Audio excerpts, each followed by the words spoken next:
देखिए, कुछ दिन पहले कथावाचक अनिरुद्धाचार्य ने महिलाओं और लड़कियों की उम्र को लेकर एक बयान दिया था। लिव इन रिलेशनशिप को लेकर कमेंट किया था। बयान पर बवाल हुआ तो माफी मांग ली, लेकिन माफी के बाद एक बार फिर से अनिरुद्धाचार्य सोशल मीडिया पर ट्रेंड कर रहे हैं। और इस बार भी उन्होंने महिलाओं के लिव इन रिलेशनशिप को लेकर, लिव इन में रहने वाली महिलाओं को लेकर ऐसा बयान दिया जो विवाद का विषय बन गया है।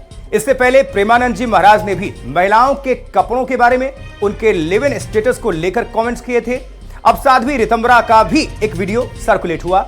इसमें वो रील्स बनाने वाली हिंदू महिलाओं को लेकर बयान देती नजर आई।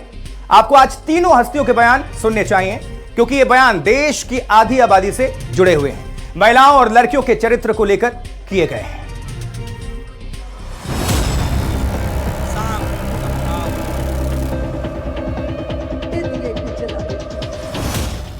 कलयुग में आप किसी को कह दीजिए कि लिव इन में रहना गलत है तो आपका विरोध हो जाएगा। आप लोग ही बताइए, लिव इन में रहना सही है कि गलत है? हिंदू स्त्रियां है भगवान, देखकर शर्म आती है। कलयुग में आप वैश्या को वैश्या नहीं कह सकते। घूमेगी अर्धनग्न पर सुनना चाहेगी कि हमें देवी कहो। पैसा कमाओगे तुम, नंगे होकर पैसा कमाओगे। देवी वाली हरकत हो आपकी तो आपको देवी भी कहा जाए। गंदे ठुमके लगाकर, गंदे गाने गाकर। एक तराजू में आप पतिव्रता नारियों को रखो और दूसरी तराजू में आप लिव इन में रहने वालियों को रखो, तो क्या दोनों का पलड़ा भारी होगा?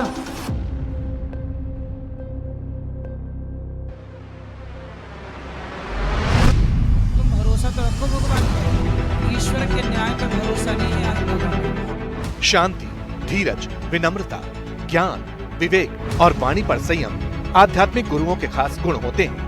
यही उन्हें सम्मान भी दिलाते हैं, लेकिन लगता है समाज की चिंता ने गुरुओं का यही गुण छीन लिया। सबसे पहले वृंदावन में गौरी गोपाल आश्रम चलाने वाले अनिरुद्धाचार्य, फिर वृंदावन में श्री हित राधा केली कुंज ट्रस्ट के संस्थापक प्रेमानंद महाराज, और अब आध्यात्मिक गुरु साध्वी रितंबरा। लड़कियों और महिलाओं पर बयानों से ये तीनों सुर्खियों में, जिक्र तीनों का होगा, लेकिन सबसे पहले बात विवाद की हैट्रिक लगाने वाले अनिरुद्धाचार्य की।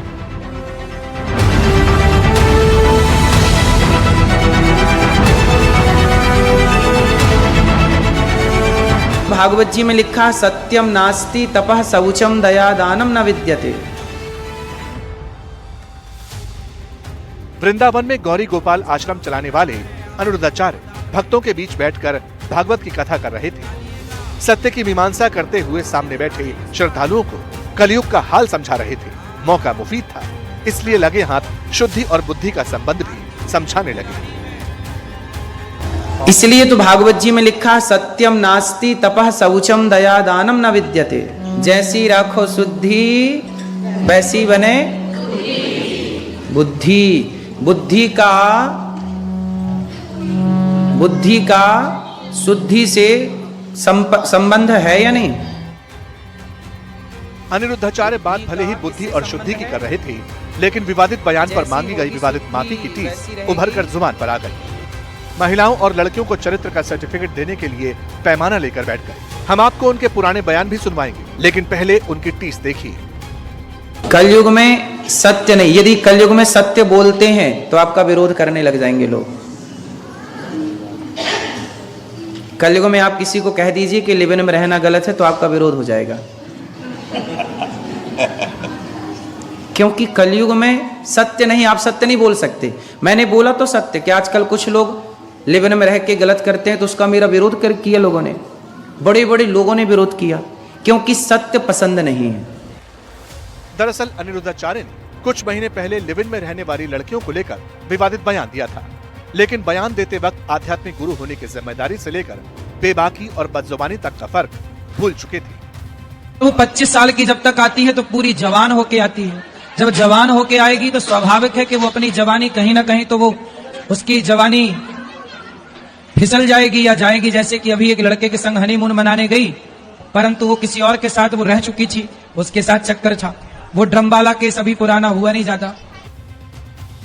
अनिरुद्धाचार्य ने अपने दिमाग से उपजी समाज संहिता का सार्वजनिक वर्णन किया तो विवाद तय था, और वही हुआ भी। इसके बाद माफी भी मांगी के द्वारा हमें सूचना मिली हमारी कुछ बहनें नाराज हैं इस बात के लिए, क्योंकि उन लोगों ने आधी एक वीडियो सुनी जिस वीडियो में कहा गया कि आजकल 25 साल की लड़की, देखो बात क्या कही जाती है कि कुछ लड़कियां कैसी होती हैं, कुछ लड़कियां ऐसी होती हैं जो लिव इन में रह करके 4 जगह मुंह मार करके और वो किसी के भी घर की बहू बन के जाएंगी, तो आप ही बताइए क्या वो रिश्ते को निभा पाएंगी?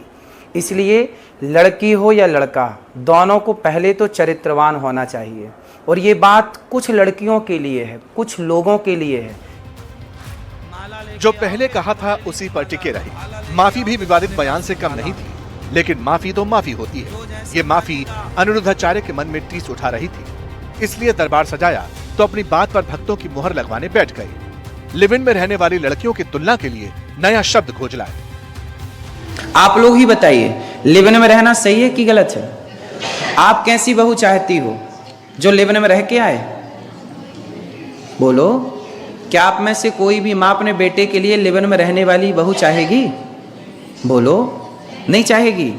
लेकिन आजकल हमने बोला कि लिव इन में रहना गलत है, तो हमारा क्या कर रहे हैं लोग?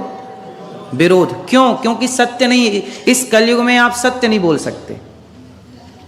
कलयुग में आप वैश्या को वैश्या नहीं कह सकते। वो है तो वैश्या, पर सुनना चाहती है कि मैं सती सावित्री हूं। घूमेगी अर्धनग्न, पर सुनना चाहेगी कि हमें देवी कहो। लड़कियों और महिलाओं की चरित्र मीमांसा करते करते बाबा ने कैरेक्टर तोलने वाला तराजू थाम लिया। पतिव्रता और लिव इन में रहने वाली लड़कियों को 2 पलड़ों पर बैठा दिया। एक तराजू में आप पतिव्रता नारियों को रखो और दूसरी तराजू में आप लिव इन में रहने वालियों को रखो, तो क्या दोनों का पलड़ा भारी होगा? जिस वक्त अनिरुद्धाचार्य अपने आश्रम में कथा मंच से लिव इन में रहने वाली लड़कियों की तुलना कर रहे थे, उस समय सभा में महिलाएं भी थी, पुरुष भी थे, बच्चे भी। बाबा को अपने गुरु होने का आभास भी था। गुरु तो कहेगा ना कि सती और ये वैश्या है। अब कहो नहीं जी आप सबको सती कहो, तो गुरु मुंह दिखाई बात नहीं करता, और जो गुरु मुंह दिखाई बात करने लग जाए तो समाज का नाश हो जाता है। इसलिए मैं तो आज भी सही बोलता हूं कि लिव इन में रहना गलत है। अब इसका जो विरोध करते हैं सो करते रहे, हमें क्या करना। अनिरुद्धाचार्य के इस बयान का भी विरोध शुरू हो चुका है। सोशल मीडिया पर उन्हें खरी खोटी सुनाई जा रही है।